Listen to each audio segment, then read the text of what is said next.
All right. Hey, everybody. Thanks for listening. This is Will, and I've got Kristian Cosentino on the phone. This is really exciting because Kristian's restaurant, Dirty Water in San Francisco, restaurant and bar, it hasn't even opened yet. So this is the first time we've talked to somebody that's sort of in the process of opening. So this is going to be a lot of fun. And having said that it hasn't opened, it's certainly gotten a lot of acclaim, and people expect great things, which I know Kristian and his team will live up to all those expectations. They're actually opening in the Twitter building. So, hey, Kristian, man, here you are getting ready to open here. I'll let you tell everybody when, but we're not far away, and I know you're real busy, so thank you so much for doing this. Right on. Thanks, man. Thanks for having me. So, Dirty Water, so you want to talk about when you guys are opening?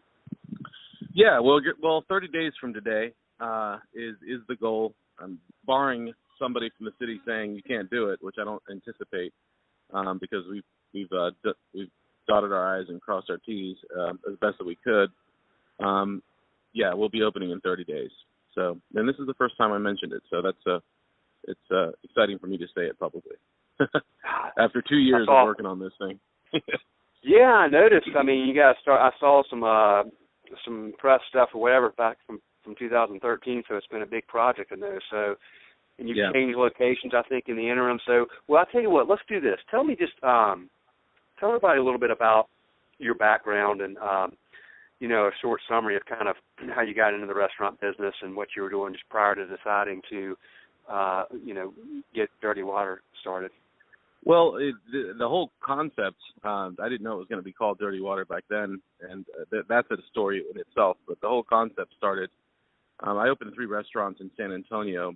I was a master franchise holder for a small Italian food pizza chain there. And I decided to do 3 of those in San Antonio and right outside of Austin, in a town called Bernie. And one day, after 110-hour days, 110-hour weeks, you just wake up and realize you're really not doing, at least this is what happened to me, I really wasn't doing what I was dreaming about, and I was fulfilling someone else's dream, but not mine. And so very quickly, within a week, I decided that I was going to start over the whole entire path and start driving. So, and this is true, I loaded up a U-Haul, I had my employees help me, and I said goodbye, and I started driving, not knowing really where I was going to go. Prior to that, I was doing some interesting stuff with beer in San Antonio. And right now, San Antonio and that whole area is experiencing a revolution in the beer world. But 15 years ago, it was not happening. But it was basically 20 of us, 30 of us in the San Antonio area that really were geeking out on beer. And that was the most fun I had. So I had these dinners where I'd get as obscure beers and as interesting beers as I could, and everyone would come in, and we'd sell out every day, every time we did it. And it started getting into the San Antonio Express newspaper, and we were doing monthly mentions of what we were doing. And then at that point that was a moment when I realized that I needed to start doing something on my own. So I knew I was going to drive west. I sold the percentage of basically gave away the percentage of the business that I had there. And as I was driving through Arizona, and when I got to the West Coast, I just continued to drive, and I didn't really know where I was going to end up. And excuse me, my phone was beeping. Anyway, so I stopped in Berkeley, which was really odd, but I thought it for some reason its energy kind of kept me captivated, and that's where it started. So from that point, wine became the game for me, and I started going up to Napa and Sonoma every other day and learning everything I could. And then I've through a few jobs that I've had through that period of time, it helped me accelerate that. So it became a wine-centric life for the last 10 years. And then, of course, Julio Bermejo and a couple of other people around this part of San Francisco, they got me into the spirits world. So as this whole thing progressed in the restaurants that I worked in, I started kind of mentoring a few people and helping a few people, and that grew and grew and grew. So when 2 years ago, a little over 2 years ago now, I decided to do dirty water. I just called everyone that I had worked with prior, sommeliers, cicerones, everyone else, and I said, hey, do you want to be part of this project? And everyone said yes. And I think this is the first time I've ever opened a restaurant where I didn't have to hire a soul. I mean, I put an ad out for a hostess, and that was in one day. But as far as 90% of the employees, and we have a boatload of employees, they just came, and it was really, really, really nice to see. It makes you feel very good. It makes you feel like I'm certainly on the right path and certainly doing the right thing. Dude, that's a really cool story, man. That's so. I mean, you've been this concept kind of came together over time, and you decided to do it. What has been, so you've been working on this for a while now. What have been some of the biggest challenges you've had from kind of when you got the concept going to to where you are today? Oh, there wasn't the first thing that at least when I started, even the name, every single piece of this could have been perceived as a challenge. But whenever you listen to your gut and you really feel to me, it's all you're defining your own reality. And as you go forward, every piece of this makes sense and it feels good to you. And the only thing you really have to do is not listen to everyone tell you you're crazy. I mean, everyone told me, just go get another job. You're crazy. This is crazy. Why are you doing this? And why it was nonstop. People say that? Why do people say that? I mean, I've experienced that. They're like, why do you think people? That's a really good why question. do they say that? And then what do you do? Like, how do you ignore that? How do you, because like that's okay every now and then, but when you hear that a lot, it can be exhausting. So what inside it really you is, right? keeps you? Yeah, I mean it is. Like because like kind of world around you is seeing things differently, and you see something that's so clear to you, right, and you don't understand why. Well, maybe am I crazy, or are they just not getting it? Like, is that? Well, see, I mean, I heard it feeling? so often. Yeah, I heard it so often that it was actually starting to convince me. There was a couple of times there where I would be sitting at home, and by the way, so as you know, I mean, you take these leaps of faith in your own ability, and then, excuse that sound. I don't know what's happening over here, but it's very annoying. No, you're good, man. No worries. Yeah, it really is. I wonder what it does motivate people to do that. I think because instinctively they're not following their heart, and maybe, I mean, that's what I'd have to guess. Maybe they're because of that they don't. Misery loves company, I suppose. But I'm sure you heard it when you were doing your thing as well. I mean, your process as well, for what I understand, it probably had a lot of pushback. There were people that were doing it, though not as good as you guys. I would imagine that the same thing happened. Like, why are you doing that? It's already been done, blah, blah, blah. I can already imagine what was said to you. These are things that were said to me. Everyone said, oh, you're never going to make any money. Oh, you're going to have problems hiring. Oh, what a stupid name. Why would you ever name it that? Oh, I mean, I heard everything all the way down the road. And occasionally you'd have these glimmer of hope. Someone would come in and say, this is great. You're doing an amazing job. And it was always the people that really had nothing to gain from saying that to you. And that's when then that kind of inspired me. At least it keeps me going along the path that I've decided to go down. But man, I would only guess that it's a misery loves company type thing.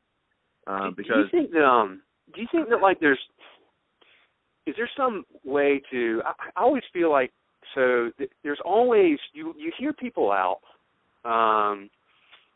because you think, okay, well maybe they might have a piece of advice or something I have not thought of that could be useful, but yep.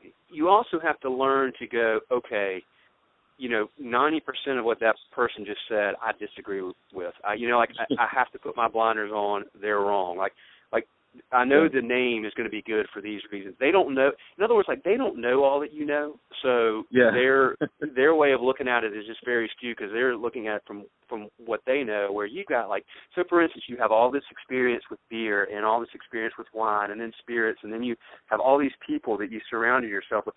Well, they don't really fully understand that. But so maybe every now and then somebody says, hey, have you thought about this? And you go, that's a good thing. It's something I need to explore. But most of the time you have to say, you kind of just go, yeah, I hear you. And then in your head you're just going, dude, you're wrong. Sorry, but I know I got this. Yeah, I mean, that happens constantly. I mean, and I think that I think it comes from a kind place. People really believe on some level that they're giving you advice that is valuable, even if it isn't. And it's so. Bottom line, everything swept away. There's two things: you're either going to live your life in fear, or you're going to live your life in love. And if you're going to live in fear, what if this? What if that? Everything sucks. Everything's going to fall apart. Or if you're going to follow a passion that you love and make it happen, that's really the bottom line with everything that we do, right?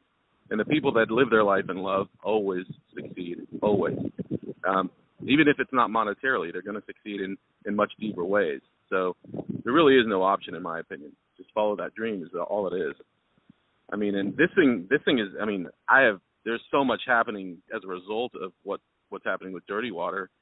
I mean, we still have, number 2 is happening, and it's another enormous project in the city. And then I'm already in discussions with to open a distillery with a few people.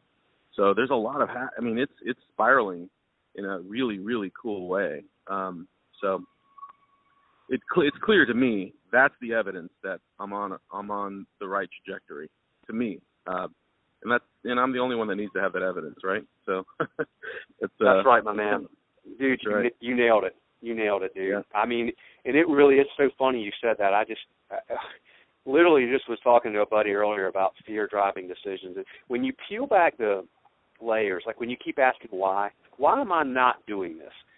You know, what is it really? And it ultimately comes down to fear. You know, like when you keep asking why, and you get deeper and deeper. So when you're able to overcome that, man, you can do anything. And you're a perfect example of that. So I love that mindset, my friend.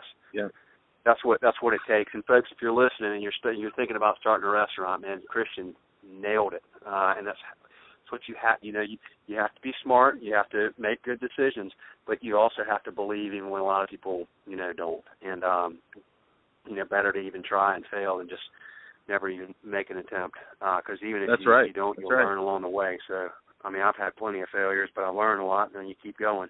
Well, so, dude, all right, man. So you guys are talk a little bit about. I read a lot about what you're doing, but tell the folks who are listening kind of a summary of what Dirty Water is going to be all about. So one of the little monikers that came up when I was meeting with someone 2 years ago when I was meeting with people was it's all stuff that you love, all drink what you love, and kind of live. And remember, I just mentioned the fear and love thing, which has been a consistent position with almost everyone involved. And so everyone said, drink love, and to me that doesn't mean it does mean indeed drink things that you love, but it also means embrace the things that other people love and support those brands.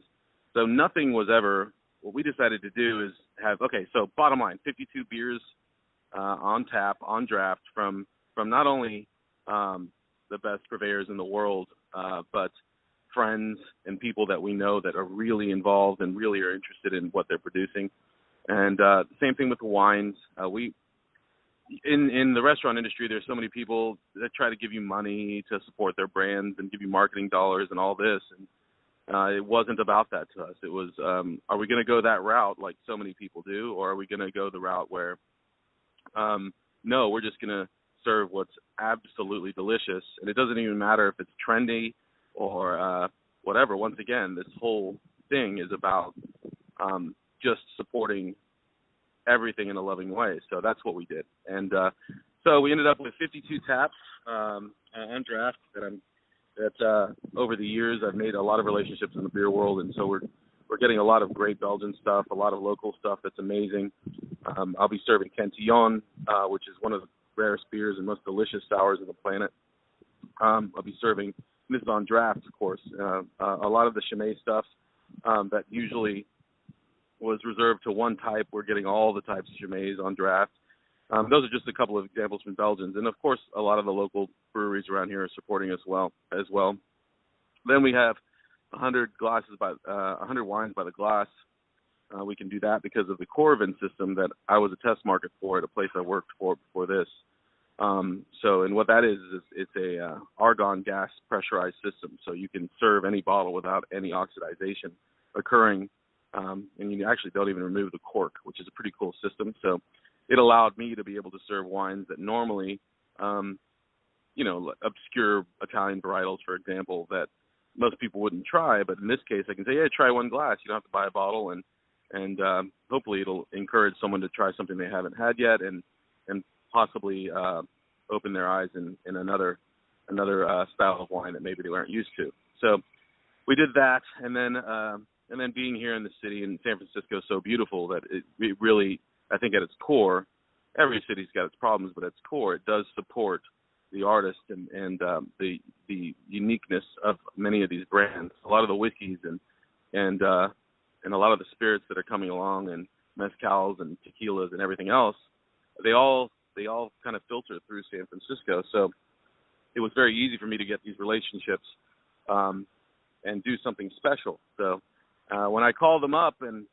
particularly a lot of people in Kentucky and a lot of the brandies from Southwest France, they were the first saying, yeah, I'll send you the best I've got this, and it was really nice to see how excited they became when the project was described to them. So it ended up spiraling into this place that's almost 8,000 square feet in total, with nothing but the best that you can buy and the best you can get, and that does not equate the most expensive, but what that does equate is really good beers, really good wines, really good whiskeys, and that's kind of how this came to be, and it built itself. An old friend I had that I worked with many years ago, I'd say 8-9 years ago, he was a good chef, but we never knew what he was going to do. He ended up working for Chez TJ, and then working for Plume Course, and won 2 Michelin stars throughout the way. He's coming to do the menu for us, and like I said, it's just become this beautiful, beautiful thing, an expression of just nothing but excitement for the project and excitement for the individual area that person's helping in. So it's going to be really cool. Your food has kind of got a I think I wrote down like primal cooking, sort of wild game-ish type slant. Is that right? Or is that what you guys decided to do? That's what. Well, you'd have to see the way it's built, but we built it around a very large fire pit.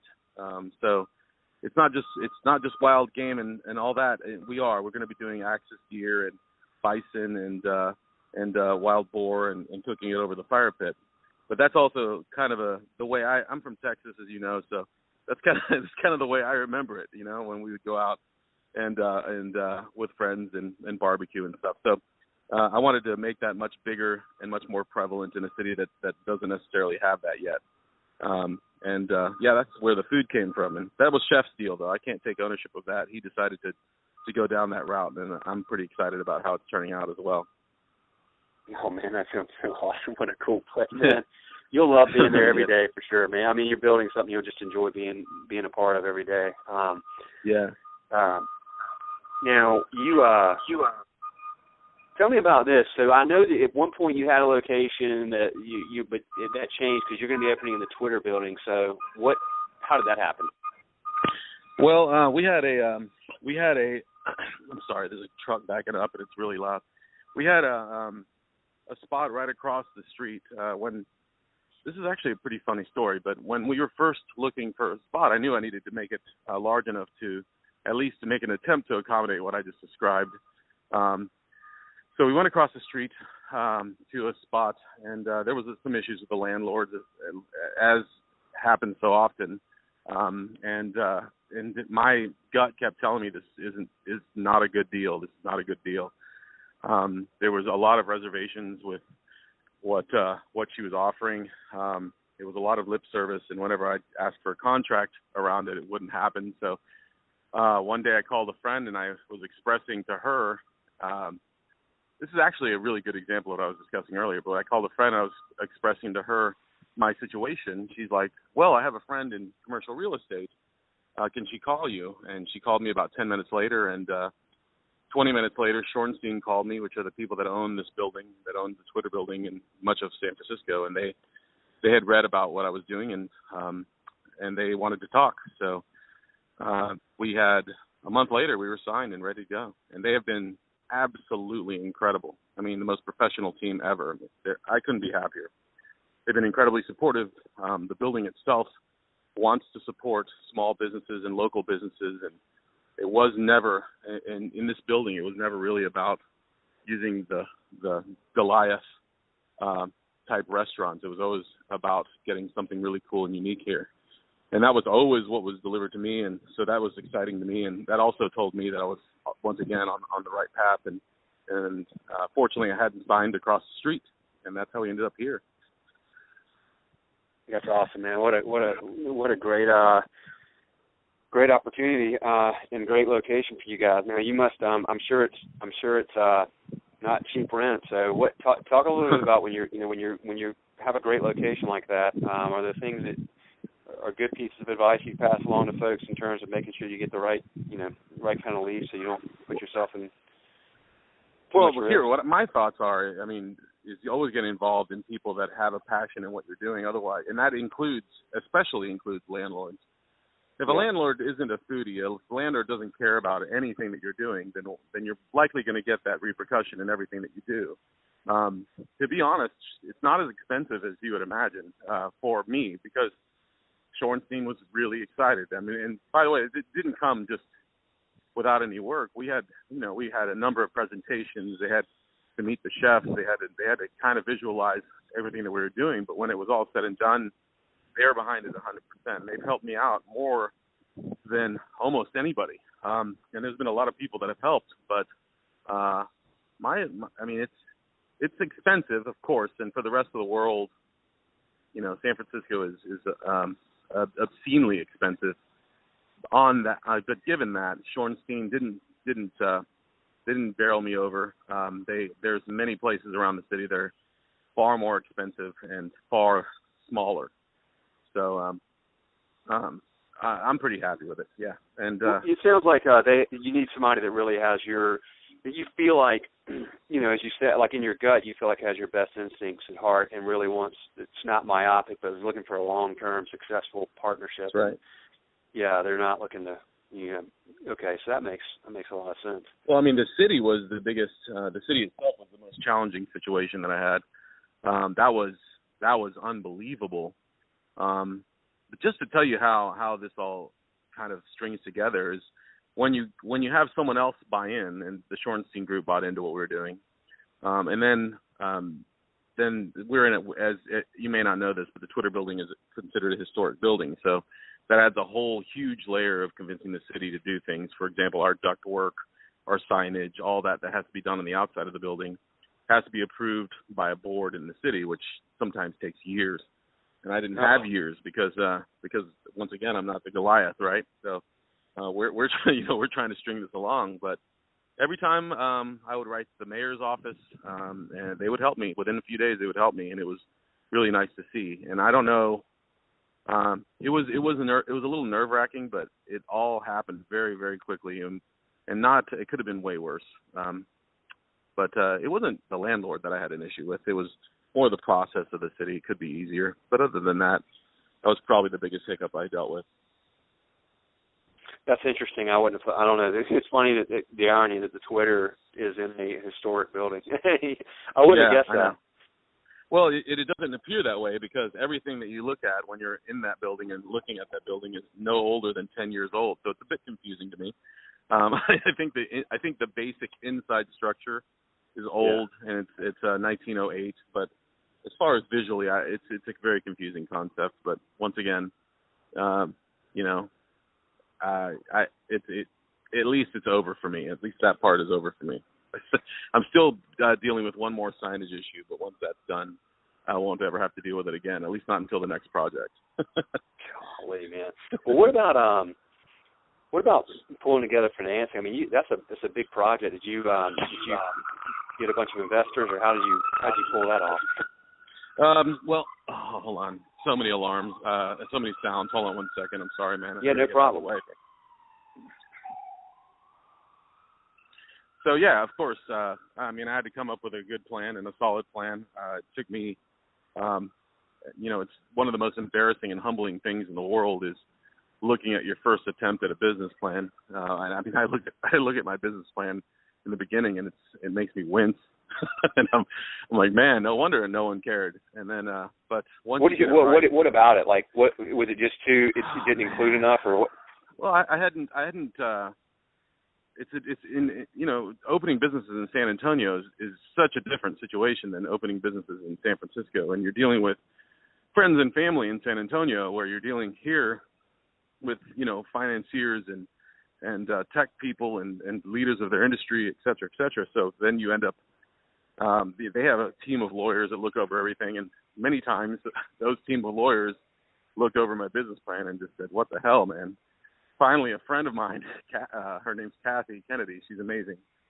She called me and she's like, "You've got to redo this thing." And so I dropped my ego completely and started again. And then a week later, it just went out of control. The list kept going and going and going. I was 100% funded. And it was almost overnight. I was 100% funded within a week or two of redoing everything, which is really interesting. I have to think about that. And I've never really thought about it since it happened. But it's as if it was almost as if I just needed to fill in a couple of puzzle pieces before it all started happening. And I was funded immediately. And there's just a lot of money here, and there's a lot of people that are willing to support things like this, particularly passion-driven projects. And it hasn't really been an issue since then. But for a year there, when I was trying to peddle something that, now as I'm thinking about it, I used a program. I can't even remember who made the program to build my first business plan. And then when I got away from using that program and I said, screw it, I'm just going to do it myself, that's when everything started happening. Very interesting. I'd have to think about that. But that's exactly how that happened. Yeah, we ended up raising millions of dollars to get this project going. So how many investors do you have, roughly? Well, we have 6 primary investors and people that I would consider that are going to be with this project and future projects throughout the whole run. And then we have a number of friends that just want to be involved. So I would say 6 primary and somewhere around 15 or 16 people that have, a half a unit or a half a share. But they just wanted to be part of it. So I felt like that was a good way to reach out and keep a close relationship with some of the people that wanted to be, invested at least in some way with the project. Did you, getting your 6 primary investors, were they people, did you know them, or were they, how many times did you present your business plan? In the beginning we asked everyone we knew, and that didn't work, as I mentioned. And then we started, when we got into the Twitter building, we were like, okay, we hadn't, I guess it's not a problem now to mention it, but then we weren't funded, and we were like, holy crap, how is this going to happen? But it was just maybe it was a little bit of naivety that I had, but I just felt that it was going to happen, and whatever needed to happen was going to happen. And it was just people trickling down. One of my partners that have helped me through this process, every now and then he'd be like, hey, this guy came up to me, he wants to talk to me. And then some other friends would come and say, hey, this guy wants to talk to you. And then all of a sudden it was those guys knew 10 other guys, and now I could have sold 3 times the amount of units that we were selling at that point. But it's I don't want to dilute the business. Still needs to become profitable and still needs to pay these folks back. So we just kept with that money. But then the next project is going to be fairly easy, I think, in comparison. Yeah, sure. Well, so when you got to that point, do you feel like it's important to be patient and make sure that not only do you have the investor who has the cash, but also who has the right mindset and the right relationship with you? Man, you couldn't have nailed it. You couldn't have nailed it more. There were three major investors that we had that had unlimited amounts of money that we actually ended up removing off of our investors. We gave them their money back and said, this isn't right. Because of that reason. Whenever we'd sit down, whenever we talk as a group, the people that are helping me do the operations and then my business partner, Matthew, whenever we'd sit down, we were like, yeah, that's a lot of money, and there was always that but, and I hated it. Every piece of it made no sense to me. And when this started as I mentioned, escalating to a point where we could replace it. And one of the things I would urge anyone listening is make sure you have an attorney that sets provisions in all your paperwork that allows you to, within a given period of time, allows you to get out of a contract. That saved us in this situation. Otherwise, I always felt like I was making a deal with the devil. I didn't want to do that. So we removed them, and that was it. And those tough conversations were a little bit frustrating, but I know in the long run we have people that really, really care about what we're doing at this point. Well, again, you listen to your gut. Going back to what we talked about earlier, there probably would have been people that said, Kristian, whoa, don't remove that guy or that group or whatever. That's crazy. Look at how much money that think about. But you went, knowing what you have to just kind of go. Nobody else knows all that I know. I know all the pieces of the puzzle here.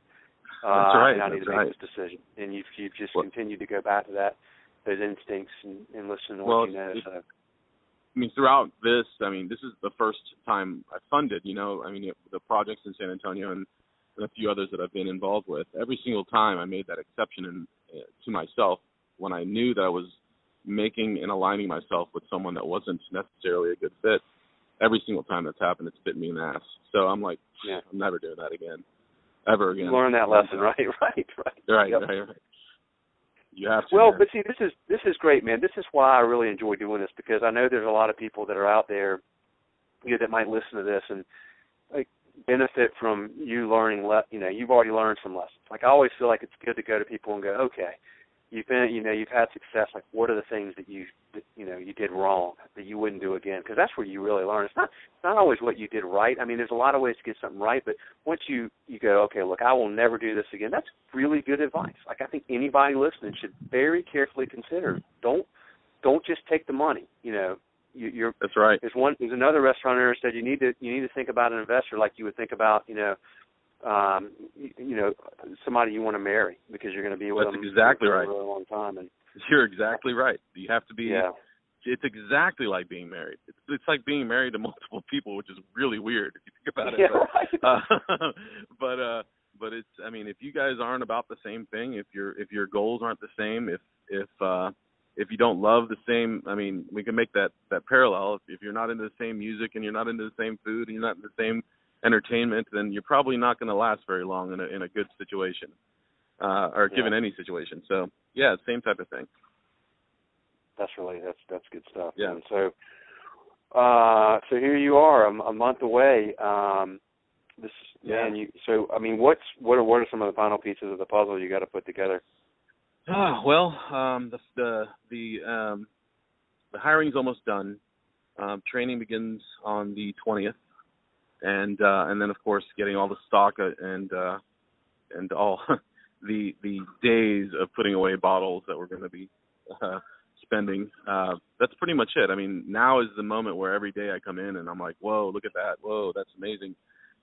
Walls are being painted, floors are being finished, and all the panels and everything, all the beautiful stuff is going in now. So it's really exciting to see.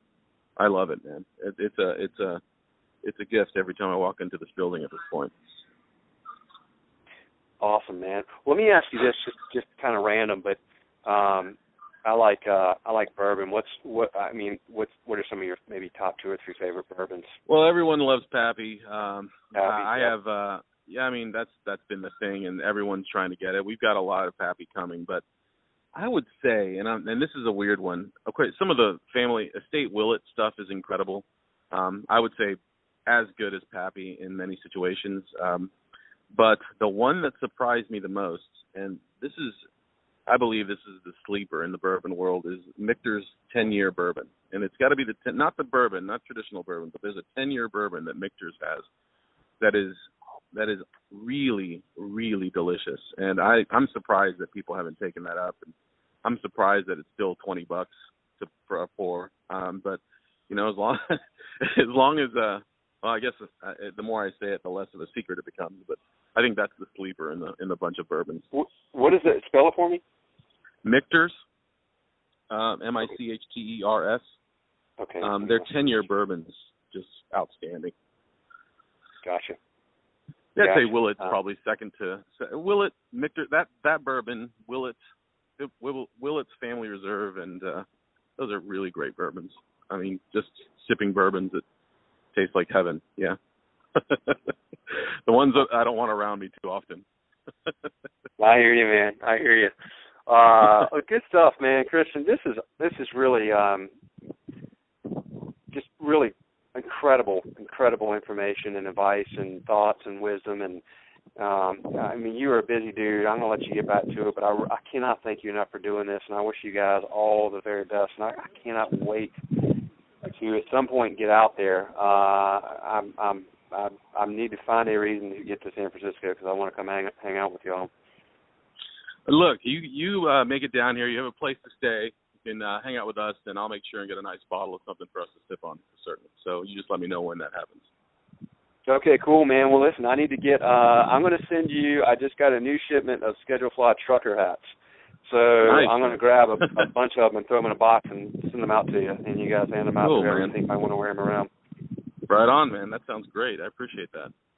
All right, Kristian. Thanks a lot, man. Appreciate it very, very much. Good luck. If I can help anything, anytime, you know where I'm at. I appreciate it. All right, my friend. I really do appreciate it. And hopefully you mean what you say. Get down here and check it out. I'd love for you to see the spot.